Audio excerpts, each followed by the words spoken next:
পেঁচাকে লক্ষ্মী পেঁচা কেন বলা হয়? আমি আমার হিন্দু বন্ধুদের কাছে শুনেছি তারা দেবী লক্ষ্মীকে সম্পদের দেবী হিসেবে উপাসনা করেন। হিন্দু ধর্মে সমস্ত দেবদেবীর বাহন সাধারণত বিভিন্ন প্রাণী হয়ে থাকে। একইভাবে লক্ষ্মী তার বাহন হিসেবে পেঁচাকেই বেছে নিয়েছিলেন। দেবী লক্ষ্মী পেঁচাকে তার বাহন হিসেবে বেছে নেওয়ার পেছনে রয়েছে একটা পৌরাণিক গল্প। গল্পটা এরকম: প্রকৃতি ও পশু পাখির সৃষ্টির পর সকল দেবদেবী তাদের বাহন বেছে নিচ্ছিলেন। একইভাবে লক্ষ্মী তার বাহন বেছে নিতে মর্তে ভ্রমণ করেন। তখন সমস্ত পশু পাখি লক্ষ্মীর সামনে হাজির হয়ে নিজেদেরকে বাহন হিসেবে বেছে নেওয়ার আহ্বান জানায়।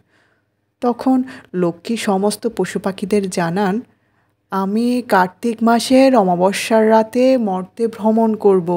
সে সময় যে পশু বা পাখি আমার কাছে প্রথমে পৌঁছবে তখন আমি তাকে আমার বাহন হিসেবে গ্রহণ করব। অমাবস্যার রাত এমনিতেই অনেক অন্ধকার হয়ে থাকে। কার্তিক মাসের অমাবস্যার রাতে যখন ধনলক্ষ্মী মর্তে নেমে আসলেন তখন সর্বপ্রথম একটি পেঁচা দেবী লক্ষ্মীকে দেখে তার কাছে পৌঁছে যায়। কারণ পেঁচা নিশাচর প্রাণী। পেঁচার এই গুণাবলীতে খুশি হয়ে দেবী লক্ষ্মী তাকে নিয়ে তার যাত্রা শুরু করেন। সেই থেকে পেঁচাকে লক্ষ্মী পেঁচাও বলা হয়।